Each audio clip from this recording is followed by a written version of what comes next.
सभी भक्तों को मेरा प्रणाम। स्वागत है अंतर्राष्ट्रीय कृष्ण भागवत संघ इस्कॉन की ओर से आज इस रविवारी प्रोग्राम में।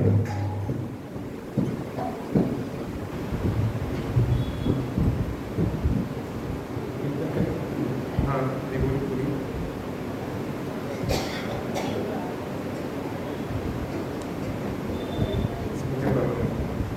ठीक है।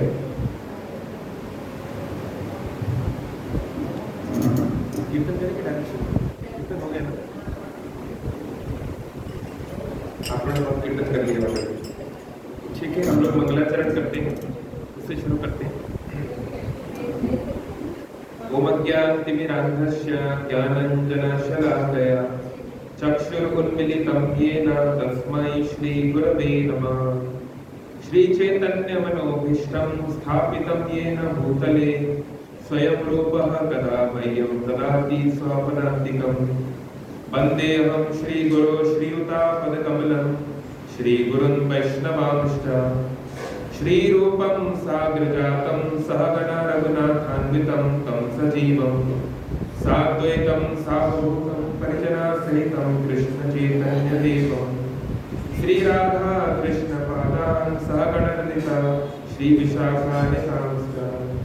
नमो विष्णुपादाय कृष्णप्रेष्ठाय भूतले श्रीमते भक्तिवेदांत स्वामिनिति नामिने। नमस्ते सारस्वतीदेवे गौरवाणी प्रचारिणे निर्विशेष शून्यवादी पाश्चात्यदेशकारिणे। हे कृष्ण करुणा सिंधु दीनबंधो जगत्पते गोपेश गोपिका कांत राधा कांत नमस्तुते। तप्त कांचन गौरांगी राधे वृंदावनेश्वरी वृषभानुसुते देवी प्रणमामि हरिप्रिये। वाञ्छाकल्पतरुभ्यश्च कृपा सिन्धुभ्यश्च पतितानां पावनेभ्यो वैष्णवेभ्यो नमो नमः। जय श्री कृष्ण चैतन्य प्रभु नित्यानंद श्री अद्वैत गदाधर श्रीवासादि गौर भक्तवृंद। हरे कृष्ण कृष्ण कृष्ण हरे हरे, हरे राम राम राम हरे हरे।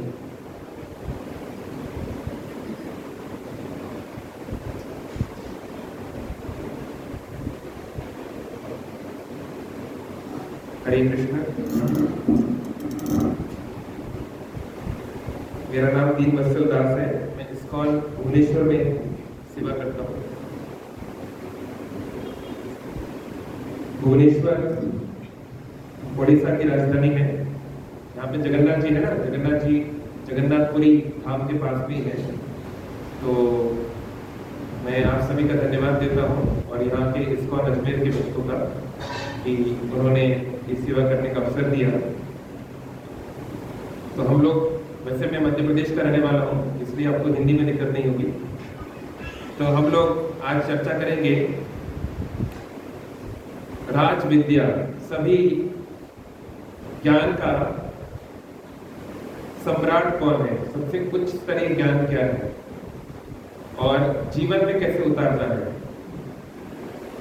तो भगवान भगवत गीता में बहुत सारी महत्वपूर्ण बातें बोले हैं। भगवत गीता में कितने अध्याय हैं, कौन कौन जानते हैं? आगे बढ़ रहे हैं, सब जानते हैं। तो 18 अध्याय भगवत गीता में है, पर उसमें से सबसे महत्वपूर्ण अध्याय अगर हम कहना हो, द मोस्ट इंपॉर्टेंट चैप्टर, कौन बताना चाहिए? हाथ ऊपर करिए। सबसे महत्वपूर्ण 10वां। क्यों लगता है माता जी आपको 10वां?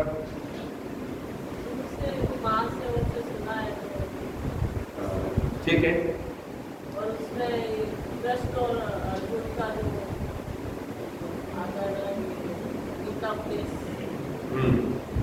भगवान का विराट रूप इत्यादि।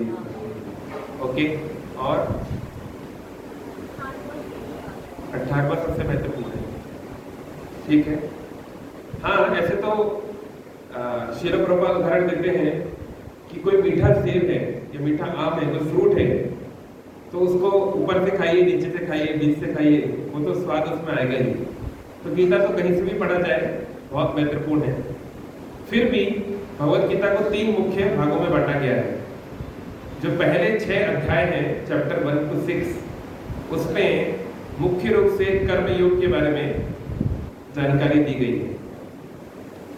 और जो आखिरी के जो 6 अध्याय हैं, अध्याय 13 से लेकर 18 तक, उसमें ध्यान योग या अष्टांग योग के बारे में जानकारी ज्यादातर दी गई है। तो जो बीच का जो है अध्याय 7 से लेकर 12 तक, उसमें भक्ति योग के बारे में मुख्यतः वर्णन है। तो जैसे कोई पुस्तक है, तो पुस्तक में एक कहावत है ना, डू नॉट जज द बुक बाय कवर, बोलते हैं। तो कवर बहुत महत्वपूर्ण है, इसमें कोई डाउट नहीं। बुक का कवर जितना आकर्षित होगा उतना लोग उसको पढ़ने के लिए इच्छुक होंगे। लेकिन कवर महत्वपूर्ण है, बैक साइड भी बहुत महत्वपूर्ण है, लेकिन सबसे महत्वपूर्ण क्या है?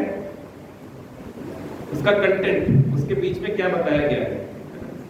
तो ऐसे ही भगवद गीता का जो सबसे गूढ़ रहस्य है, सबसे जो महत्वपूर्ण चीजें हैं, वो बीच में है, अध्याय 7 से 12। और उसमें भी सबसे महत्वपूर्ण है अध्याय 9, जिसका नाम ही है द मोस्ट कॉन्फिडेंशियल नॉलेज, सबसे गुह्य ज्ञान, सबसे छुपा हुआ ज्ञान। क्योंकि 9वें अध्याय की शुरुआत में भगवान बोलते हैं राज विद्या राज गुह्यम पवित्रम इदम उत्तमम। अभी तक जो मैंने तुम्हें ज्ञान बताया वो बहुत श्रेष्ठ है, लेकिन अब मैं तुम्हें बताने वाला हूं राज विद्या, सभी विद्याओं का राजा क्या है, जिसमें भगवान डायरेक्टली ये बताते हैं कि कैसे उनके प्रति भक्ति करना ही हमारे जीवन का परम लक्ष्य है। उसके पहले वो कई और बातें बताते हैं। कर्मयोग में बताते हैं कि व्यक्ति को चाहिए कि केवल मेरी प्रसन्नता के लिए कर्म करे। अच्छा, अगर वो नहीं कर सकता तो ठीक है, कम से कम जो कर्म करे उससे जो फल मिले वो मुझे अर्पित करे। वो भी नहीं कर सकता तो ठीक है, कम से कम जो कर्म करे उसका कुछ अंश मुझे अर्पित करे। वो भी नहीं कर सकता तो कम से कम ऐसे कर्म करे जो धर्म के अनुसार हो। वो भी नहीं कर सकता तो फिर भगवान बोलते हैं कि अब क्या करें। तो बहुत सारे ऑप्शन दिए गए हैं, लेकिन सारे ऑप्शन एक समान नहीं होते। जैसे मान लीजिए आपको अजमेर से जगन्नाथपुरी जाना है, तो आप पैदल चल के भी जा सकते हैं, 4-5 महीने में पहुंच जाएंगे। कार से भी जा सकते हैं, 1-2 हफ्ते में पहुंच जाएंगे। ट्रेन से भी जा सकते हैं, 1.5 दिन में पहुंच जाएंगे। फ्लाइट से भी जा सकते हैं, है ना। तो हर बुद्धिमान व्यक्ति जानता है कि फ्लाइट से जाना और पैदल चल के जाने में बहुत अंतर है ना। ये कहना कि कोई किसी भी रास्ते से जाए, किसी भी माध्यम से जाए, एक ही बात है। अल्टीमेटली वो एक है, लेकिन बहुत फर्क पड़ेगा उसमें, कितना उसमें एंडेवर करना पड़ेगा, कितनी शक्ति लगानी पड़ेगी, कब वो रिजल्ट आएगा। इसी प्रकार से भगवान को पाने के लिए बहुत सारे लोग कई प्रकार से प्रयास कर रहे हैं। ब्रह्मेति परमात्मेति भगवान इति शब्दते। कोई सोच रहा है कि अपने बुद्धि से, अपने ज्ञान के प्रभाव से वो भगवान को जान जाएगा। कोई सोच रहा है केवल कर्म करने से ही वो अपना बस काम करेगा, वो भगवान को जान जाएगा। कोई सोच रहा है कि अष्टांग योग करने से, यम नियम प्राणायाम आसन इत्यादि करने से वो परम सत्य को समझ जाएगा। तो बहुत सारे अलग अलग मार्ग हैं, लेकिन अल्टीमेटली वो सब एक ही मार्ग की ओर है, लेकिन उनका लेवल अलग अलग है। आप 1 घंटे हरे कृष्ण महामंत्र जप करके जो भक्ति में आगे आप बढ़ सकते हैं, वो आप हजारों वर्ष अष्टांग योग करने से भी नहीं कर सकते। तो सबका अलग अलग स्तर होता है।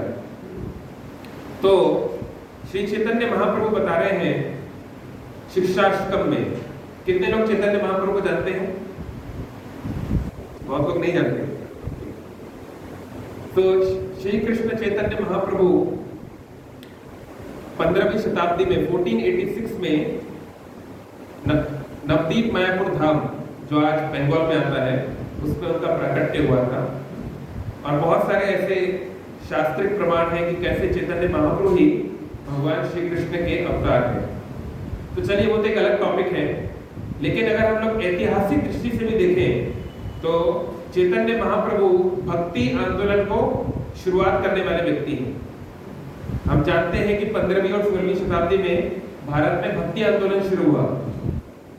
जैसे हमारे राजस्थान में मीराबाई है, महाराष्ट्र में तुकाराम है ना, उत्तर प्रदेश में तुलसीदास जी है ना, ऐसे अलग अलग स्थानों पे ऐसे बहुत सारे आपको महान संत मिलेंगे जो भक्ति आंदोलन को आगे बढ़ाए, पर इसकी शुरुआत की चैतन्य महाप्रभु ने।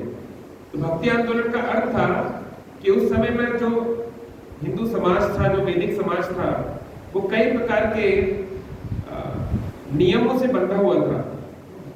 अगर कोई मुसलमान का या कोई यवन के घर का कोई पानी भी पी ले या उसकी परछाई भी पड़ जाए तो कुछ ब्राह्मण लोग हैं उस व्यक्ति को हिंदू समाज से बहिष्कार कर देते थे। इतना ज्यादा कट्टर हो चुका था समाज, और उसमें भावना नहीं थी, केवल नियम थे पर भावना नहीं थी कि हम ऐसी चीज क्यों करते हैं, उसके पीछे की अंडरस्टैंडिंग नहीं थी। ये तो बहुत दूर की बात है। इवन 19वीं शताब्दी में गांधी जी को भी हिंदू धर्म से बाहर कर दिया गया था। जब गांधी जी जब पढ़ाई करने के लिए या प्रैक्टिस करने के लिए बाहर गए, साउथ अफ्रीका गए, तो कुछ समाज के लोग इतने कट्टर थे, उनका मानना था कि कोई समुद्र क्रॉस करता है तो वो पापी हो जाता है, समुद्र पार करने से वो पापी हो जाता है। तो इस प्रकार से बहुत ही इन नियमों में बंध गया था समाज, और उसमें कुछ आनंद की या कुछ भक्ति की कुछ रियलाइजेशन नहीं थे। तो श्री चैतन्य महाप्रभु ने खासकर जो जाति का जो भेदभाव था या जो कई प्रकार की जो कुरीतियां थी उनको समाप्त करते हुए जन जन तक, सड़कों तक इस हरे कृष्ण महामंत्र को, हरि नाम को पहुंचाया। इसके पहले अगर आप पब्लिक में हरि नाम करेंगे तो आपको ब्राह्मण होना पड़ेगा पहले तो, फिर उसमें भी बहुत सारे रूल रेगुलेशन, महिलाएं पीरियड्स में नहीं कर सकती, ये नहीं कर सकता, वो ये नहीं कर सकता। तो कोई बोला कि कोई कुछ कर ही नहीं रहा था, बस केवल नाम के लिए था। तो चैतन्य महाप्रभु ने उसको प्रभावित डाला। और ऐतिहासिक बात ये भी है कि चैतन्य महाप्रभु के आने के पहले राधा कृष्ण का एक भी मंदिर ब्रज के बाहर नहीं था। दुनिया में ब्रज छोड़ के वृंदावन और जो 12 वन है ब्रज के, उसके बाहर एक भी राधा कृष्ण का मंदिर नहीं था।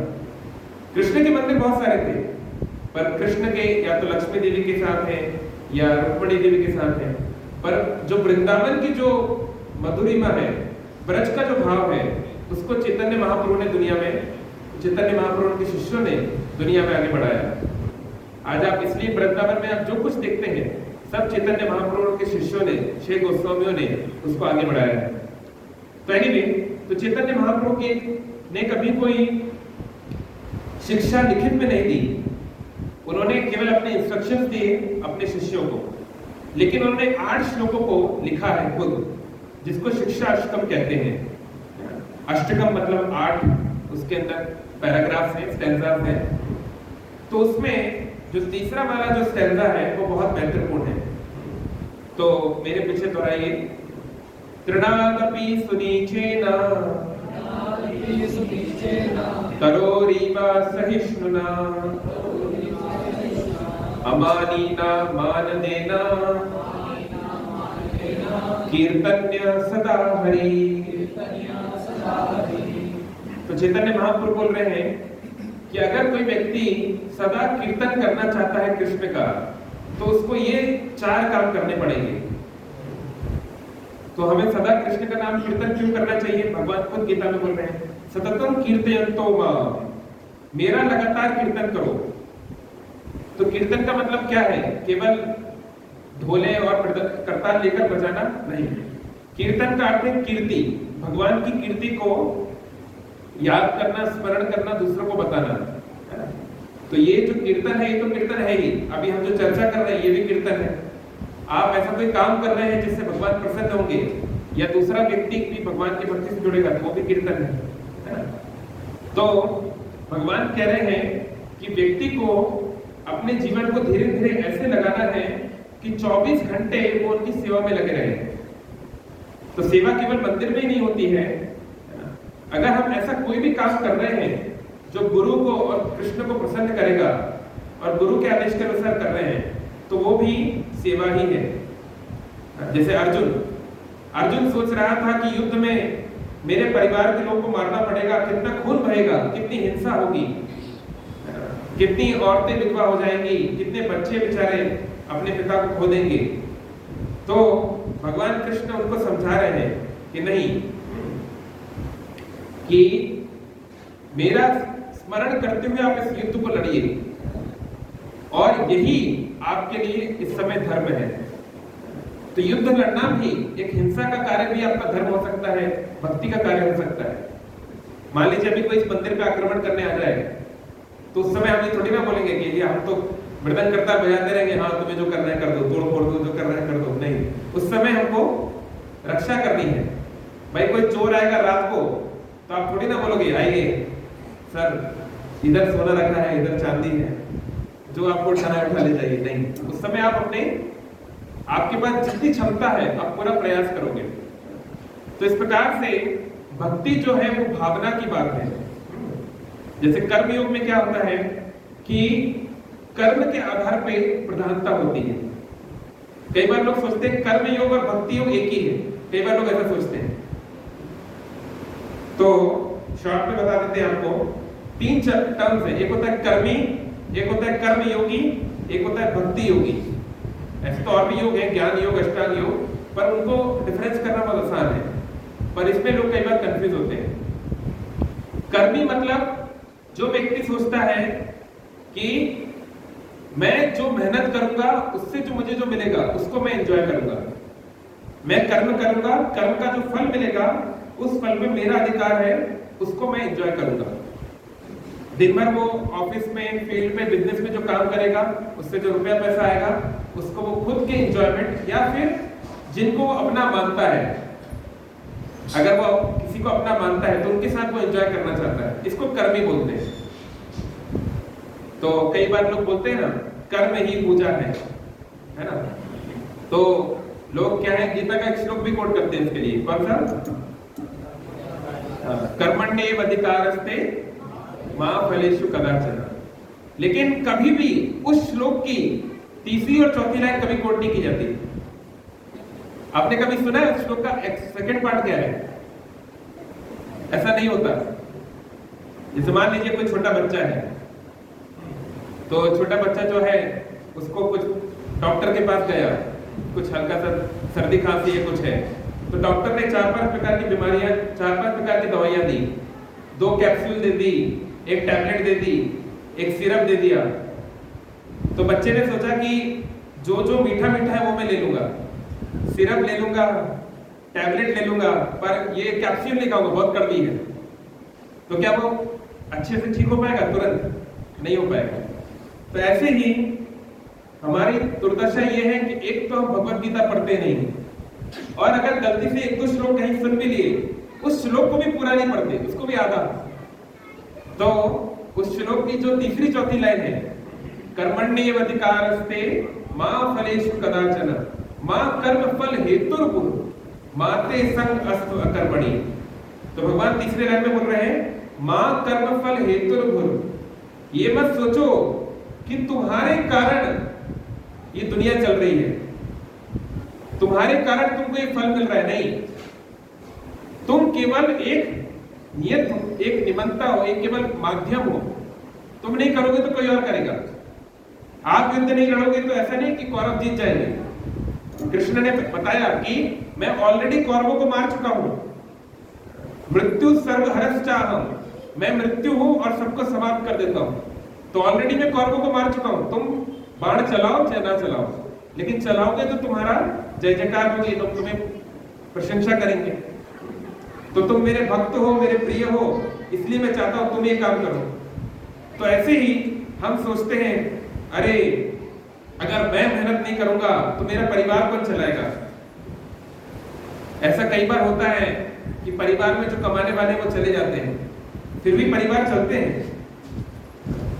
मैं जब बहुत छोटी उम्र का था तो दुर्भाग्य से मेरी माता जी का देहांत हो गया था। फिर भी दुनिया चलती है, आगे जीवन चलता है ना। तो ऐसा नहीं होता कि गांधी जी चले गए तो भारत खत्म हो गया, या मोदी जी जब तक है तभी तक देश चल रहा है।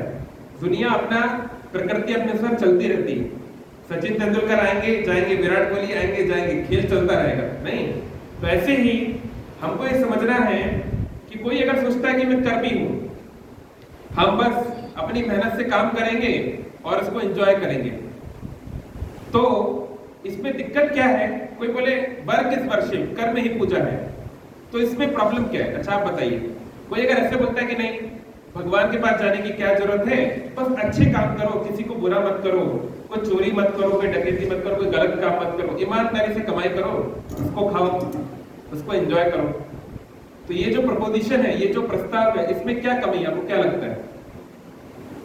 क्या जरूरत है मंदिर जाने की, टाइम वेस्ट करने की? बस अच्छा काम करो, बुरा काम मत करो। यही भक्ति है, यही सेवा है। मानव सेवा ही माधव सेवा है। क्या लगता है आपको इस प्रपोजिशन में, इस प्रस्ताव में कुछ कमी है कि सही है पूरी तरह से?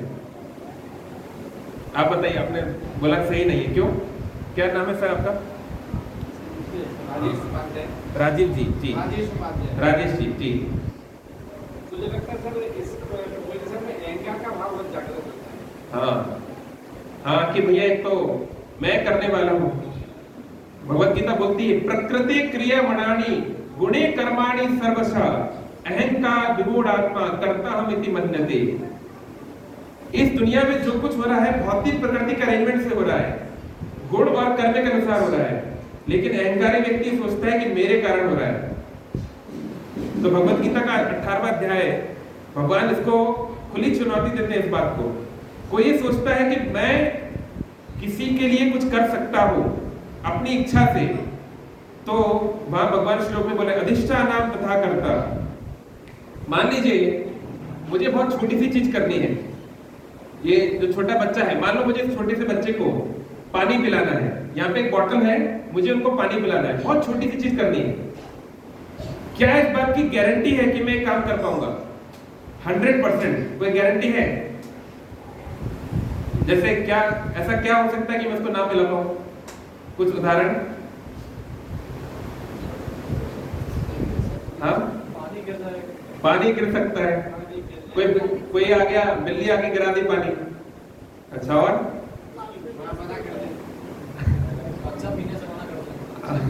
कोई ऑनलाइन मुझे बोल रहा है बच्चा मुंह ही ना खोले। हाँ, आजकल तो ऐसा भी हो सकता है। हम माँ मना कर दे, तुम कौन हो भाई, क्या मिला के लाए उसमें? हाँ, तो कई पॉसिबिलिटीज है ना। आपको हो सकता है आपके हाथ में पैरालिसिस हो जाए, आप सोच रहे हो आप पानी पिलाओगे, आपका हाथ ही नहीं चल रहा है। मोहम्मद अली, जिनको स्ट्रॉन्गेस्ट मैन बोला जाता है, best boxer of all time, वो कभी जीवन में कोई युद्ध नहीं हारे। युद्ध मतलब बॉक्सिंग मैच नहीं हारे। तो मोहम्मद अली जब अपने पीक पे थे, युवा थे, तो उन्होंने कहा था आई एम द ग्रेटेस्ट, मैं सबसे महान हूं।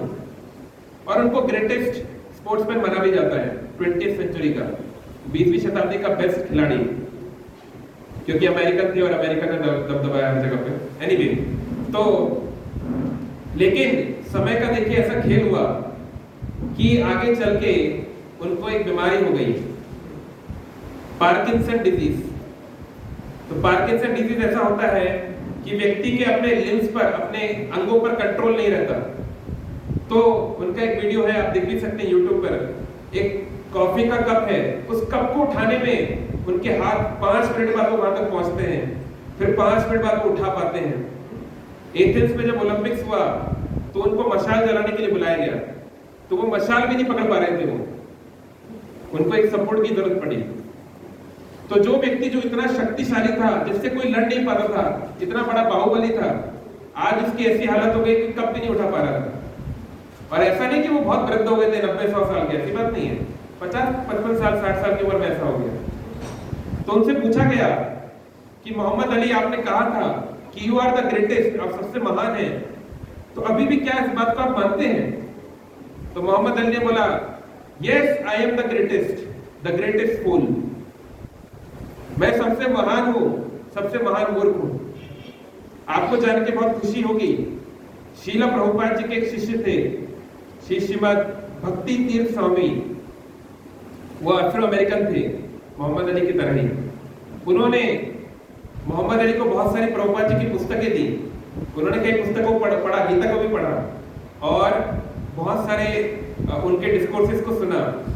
तो जब उन्होंने शरीर छोड़ा, हालांकि वो एक मुसलमान थे, स्टॉन्च मुस्लिम थे, लेकिन वो भगवत गीता की टीचिंग्स को बहुत पसंद करते थे, और कई बार वो भक्ति तीर्थ महाराज के प्रोग्राम्स में भी डायरेक्टली इनडायरेक्टली पार्टिसिपेट किए। तो जो पुस्तकें हम लोग पढ़ रहे हैं, उनको श्रील प्रभुपाद जी की कृपा से आज दुनिया में इस प्रकार के लोगों तक भी वो पुस्तकें, वो ज्ञान पहुंच रहा है। तो हाँ, तो समस्या ये है, कोई अगर सोचे कि कर्म ही सब कुछ है, तो समस्या ये है कोई भी व्यक्ति केवल और केवल पुण्य कर्म नहीं कर सकता, ये पॉसिबल नहीं है। भगवान खुद गीता में बोल रहे हैं, जहां पर आग होती है वहां धुआं अवश्य होता है ना। Every action is bound to have imperfections, Gita का श्लोक है ये। अभी आजकल आप बोलोगे नहीं हमारे पास तो एलपीजी है, एलपीजी में तो धुआं नहीं होता, तो एलपीजी कहां से आया? अगर आप फॉसिल फ्यूल्स का अगर उसमें जाएंगे कि कितना वो प्रकृति को नुकसान पहुंचा दे, कितना धुआं जाता है, वो तो फिर एक अलग ही बात हो जाएगी। एनीवे, तो जहां पर आग है, हम सबको आग की आवश्यकता है ना, घर में कुकिंग करना है, कुछ भी करना है, उसकी जरूरत है, पर धुआं भी लगेगा ही, धुएं के बिना आग नहीं हो सकती। तो ऐसे ही हम कभी भी परफेक्ट कर्म नहीं कर सकते। जैसे मान लीजिए आप एक ईमानदारी की नौकरी करते हैं, मैं एक्सन मोबिल में था, डेटा साइंस में था बैंगलोर में। एक्सन मोबिल दुनिया की 5वीं सबसे बड़ी ऑयल कंपनी है। तो आप बोल सकते हो कि वहां पर आप जाके डेटा एनालिटिक्स पे काम कर रहे हो, उसमें क्या गलत है, इसमें क्या आप कुछ चोरी तो नहीं कर रहे हो। लेकिन मैं उस कंपनी में काम कर रहा हूं जो हर साल 50,000 एकड़ जंगल को साफ करती है। ऐसे ही खदान थोड़ी ना बनती है, ऐसे ही थोड़ी ना कोयला निकलता है, ऐसे थोड़ी ना पेट्रोलियम के प्रोडक्ट्स निकलते हैं। प्रकृति को बहुत नुकसान होता है उसमें, तो इसलिए तो फिर दुनिया ग्रीन एनर्जी की तरफ जा रही है। तो वो 50,000 एकड़ में जो नुकसान हुआ है, उसमें कितने जीव जंतु होंगे, कितना जीवन होगा, उसको बर्बाद करके वो कंपनी ने प्रॉफिट कमाया है, जिससे आप सैलरी ले रहे हो। तो आपको उसका कर्म भी देना पड़ेगा। किसी ने ये मकान बनाया, आप मकान बनाते हो, ना जाने कितने लाखों करोड़ों जीवाणुओं को मारना पड़ता है, उनके घर नष्ट होते हैं। और भागवतम बोलती है, ये तो चलिए बड़ी बड़ी बातें हो गई, छोटी बातें, जब हम घर में आग लगाते हैं, कुकिंग करते हैं, तो ना जाने कितने छोटे छोटे जीवन नष्ट होते हैं। घर में सफाई करते हैं, कितने छोटे जीवन समाप्त होते हैं। इसलिए Karma is a snake whose tail no one can catch। ये अनादि कर्म फले, कहां से चीजें कैसी कैसी जुड़ी हुई कोई पकड़ नहीं सकता, है ना। हम देखते हैं महाभारत में इसका उदाहरण है। युद्ध के पश्चात धृतराष्ट्र जो है बहुत दुखी है, बहुत दुखी है, खाना पीना सब छोड़ दिया है। तो वेद व्यास आते हैं, वेद व्यास आके उनको समझाते हैं कि देखो, जो होता है नियति का हमारे कर्मों के अनुसार होता है। हमको जीवन में कोई दुख नहीं दे सकता और ना ही सुख दे सकता है जब तक हम उसको डिजर्व नहीं करते। लोग बोलते हैं, अरे हमने तो कभी किसी का बुरा नहीं किया, ऊपर वाले ने हमारे साथ ऐसा क्यों कर दिया। तो भगवान तो गीता में बोल रहे हैं कि मैं किसी का पक्ष नहीं लेता हूं। जैसे मान लीजिए यहां पर एक ऑरेंज है, संतरा, तो संतरे को आप दबाएंगे तो किसका रस निकलेगा? ऑरेंज जूस निकलेगा। ऐसा तो हो नहीं सकता कि ऑरेंज को आप दबाने से आपको एप्पल जूस मिल जाए। तो हमारे जो अंदर है, हमने जो कर्म किए हैं, वही बाहर मैनिफेस्ट होते हैं, वही बाहर प्रदर्शित होते हैं। तो वो बेचारा बहुत दुखी था धृतराष्ट्र। तो वेद व्यास ने उनको समझाया, पर वो समझ नहीं पा रहे थे। उन्होंने कहा, ऐसा मैंने क्या कर दिया कि मेरे 100 बच्चे मारे गए। हम में से बहुत सारे लोग माता पिता हैं, हम जानते हैं माता पिता को बच्चों से कितना प्रेम होता है, कितनी आसक्ति होती है। अगर एक बच्चे को कुछ हो जाए तो क्या होगा? यहाँ तो 100 बच्चे मारे गए, तो कितना दुख में होगा वो। तो वेद व्यास ने उनको समझाया कि देखो, आज से 50 जन्म पहले तुम एक राजकुमार थे और तुम शिकार करने गए थे, और वहां तुमने बिना कारण एक पक्षी के छत्ते में आग लगा दी, और उस छत्ते में उस पक्षी के 100 बच्चे जो अंडे के रूप में थे इत्यादि वो मारे गए। तो इस कारण से, क्योंकि तुमने किसी के 100 बच्चे मारे थे, तो ये तुम्हारे साथ भी होना था। तो धृतराष्ट्र ने बोला, चलो ठीक है, मैंने मान भी लिया ऐसा है, तो इसके लिए 50 जन्म तक वेट करने की क्या जरूरत है? तुरंत मुझे उसका रिजल्ट देना चाहिए। तो कई लोग ऐसे भी बोलते हैं कि भैया, अगर हमने कुछ गलत किया था पिछले जन्म में, तो भगवान को तभी सजा देनी चाहिए। अभी तो हमको पिछले जन्म का कुछ याद नहीं है, तो अभी क्यों सजा दे रहे हैं? तो कर्म फल जो है कई प्रकार के होते हैं। पद्म पुराण बोल रहा है, अप्रारब्ध फलम पापम कूटम बीजम फलोमुखम क्रमणेव प्रलीयते विष्णु भक्ति रतात्मनम। जैसे कुछ जो कर्म फल है, चाहे अच्छे या बुरे, केवल पाप कर्म की बात नहीं हो रही, पुण्य की भी बात हो रही है, वो क्या होते हैं, वो प्रारब्ध होते हैं, मतलब उनका दिखना प्रारंभ हो जाता है। जैसे मान लीजिए एक व्यक्ति गए, उन्होंने एक बैंक से लोन लिया हुआ है, एजुकेशन लोन, है ना? लेकिन एजुकेशन लोन लेने के बाद तुरंत उसकी किस्त नहीं भरनी पड़ती है। आप लोन लेंगे, उसके बाद जो है आपकी स्टडीज कंप्लीट होने के बाद भी 6 महीने 1 साल का कुछ बफर रहेगा, उसके बाद से किस्त कटना शुरू होगी। तो इसी प्रकार से मान लीजिए आपने कोई एफडी करवा रखी है 5 साल वाली या कोई फिक्स पीरियड वाली, तो आप उसमें पैसा डाल रहे हैं लेकिन आपको बदले में कुछ नहीं मिल रहा है, तो वो मिलेगा पर अपना सही समय पे मिलेगा। तो ऐसे ही कर्म फल जो होते हैं, कुछ उसका तुरंत रिजल्ट मिल जाता है। अभी यहाँ पर एक बॉटल जहर पी लीजिए आप, तुरंत आपको रिजल्ट मिल जाएगा, है ना? लेकिन आप सिगरेट पिए, सिगरेट भी जहर है, तो निकोटिन है, लेकिन माइल्ड है, धीरे धीरे 20 साल तक पिएंगे तब धीरे धीरे उसका असर होगा। नहीं तो कुछ रिजल्ट तुरंत मिलते हैं, कुछ धीरे धीरे मिलते हैं। तो ऐसे ही कुछ कर्मों के फल तुरंत मिल जाते हैं, जिनका उनको प्रारब्ध बोलते हैं कि हमारे जीवन में उसका असर दिखने लगा। कुछ होते हैं अप्रारब्ध। अप्रारब्ध मतलब वो मिलने वाले हैं लेकिन अभी तक दिखे नहीं, मतलब अभी आपका लोन की किस्त शुरू नहीं हुई है लेकिन किस्त आएगी जरूर, घर बैंक वाले घर पहुंच जाएंगे, है ना? और कुछ होते हैं बीजम। बीजम मतलब हमारे अंदर पाप की प्रवृत्ति है। जैसे बीज होता है, बीज को अगर आप उपजाऊ जमीन पे उगा दो, उसको आप पानी दो, धूप दो, तो वो वृक्ष बन जाता है। फिर वृक्ष से फल निकलते हैं, चाहे अच्छे हो चाहे बुरे हो, कड़वे हो चाहे मीठे हो।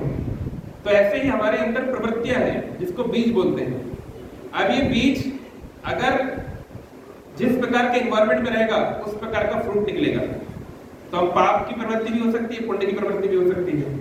तो अभी पाप किया नहीं पर पाप करने की टेंडेंसी है, जैसे अंग्रेजी में बोलते हैं morality is lack of opportunity. सामान्य तौर पे व्यक्ति नैतिक तब तक रहता है जब तक उसको अनैतिक बनने का मौका नहीं मिलता।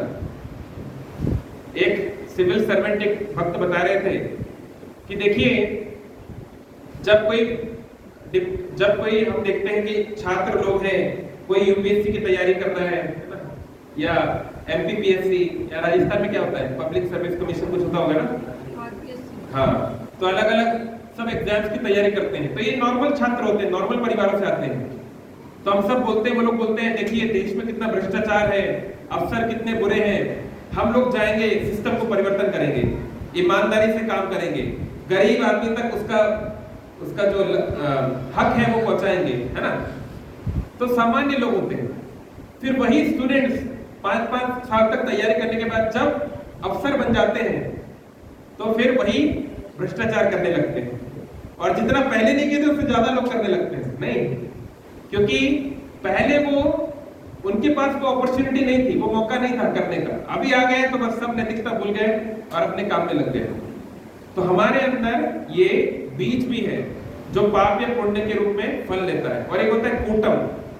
कूटम मतलब बहुत ही माइन्यूट, बहुत ही सटल, सूक्ष्म, दिखाई भी नहीं देगा। तो हमारे साथ ये सारी समस्याएं हैं, ये चारों प्रकार की चीजें हैं। तो पद्म पुराण बोल रहा है कि उसका सॉल्यूशन क्या है, क्या करना चाहिए। जैसे आप चाहते हैं कि बीज से कोई वृक्ष ना निकले तो क्या करना चाहिए, उस बीज का क्या करना चाहिए? हाँ, ओके, फेंक देना चाहिए। लेकिन आपने कहा फेंक दिया और वहीं पर वो पानी गिरा दिया, कुछ हो गया तो उसको परिस्थिति नहीं देना चाहिए कि वो उग पाए। कैसे? कोई किसान परिवार का कोई व्यक्ति, हाँ, उसका फ्राई कर दीजिए, रोस्ट कर दीजिए, फिर वो उसमें से पौधा नहीं उग सकता, फिर वो पॉसिबल नहीं है।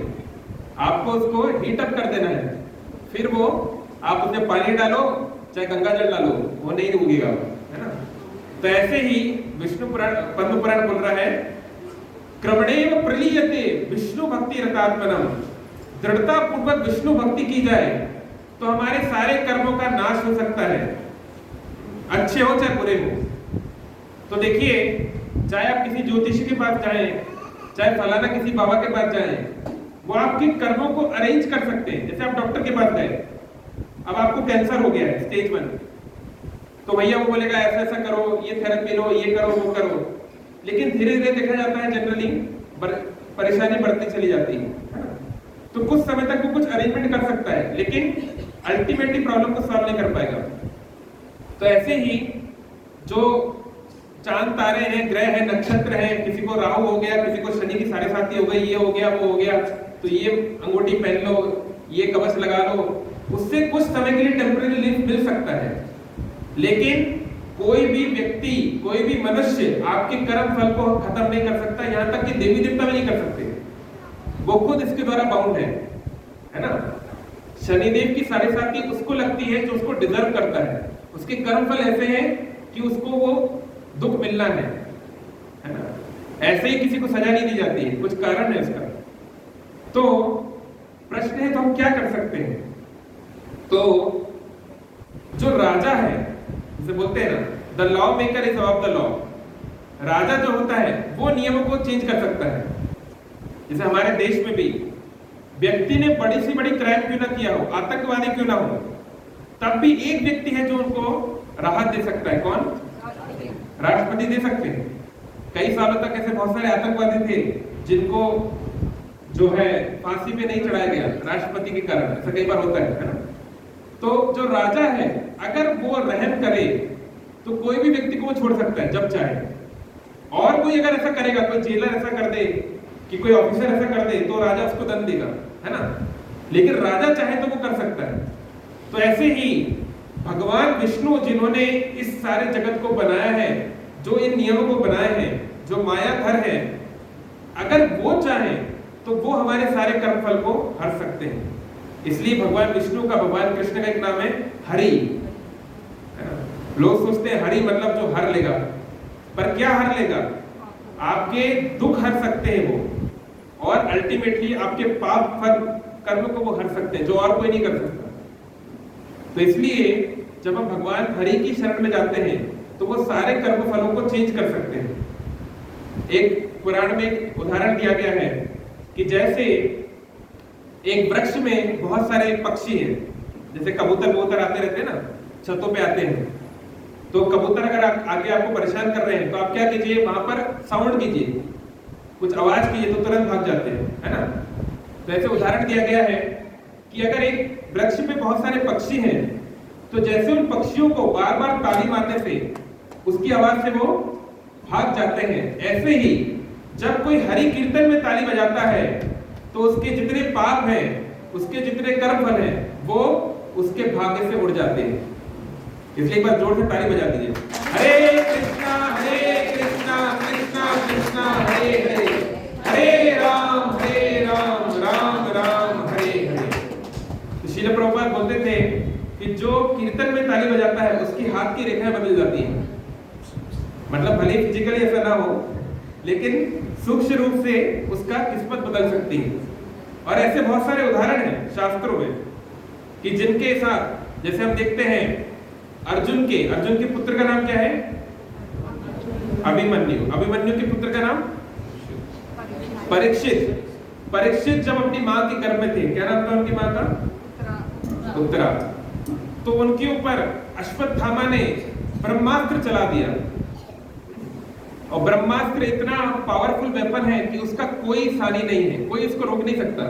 साक्षात भगवान ब्रह्मा की वो शक्ति है। यानी वहां पे परीक्षित की मृत्यु निश्चित थी, कोई उनको बचा नहीं सकता, उनका शरीर भस्म हो चुका था।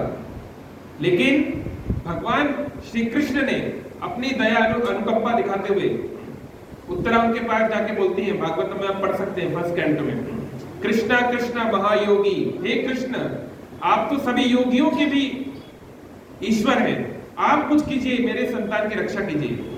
तो भगवान जो है गर्भ के अंदर चले गए, चतुर्भुज रूप लेकर चले गए, और उस ब्रह्मास्त्र से परीक्षित की रक्षा की, उसको एक नया शरीर दिया। तो कहने का मतलब है परीक्षित जिसकी मृत्यु निश्चित थी, जिसको मरना था, उसको उन्होंने जीवन दान दे दिया, अपने बनाए हुए नियम को तोड़ दिया। ऐसे ही हम देखते हैं द्वारका की, जब भगवान युद्ध होने के बाद जब युधिष्ठिर महाराज बन गए, जब द्वारका वापस जा रहे थे, तो रास्ते में ऋषि, क्या नाम था ऋषि का? मतंग है या पतंग, में भूल गया, मतंग आई थी।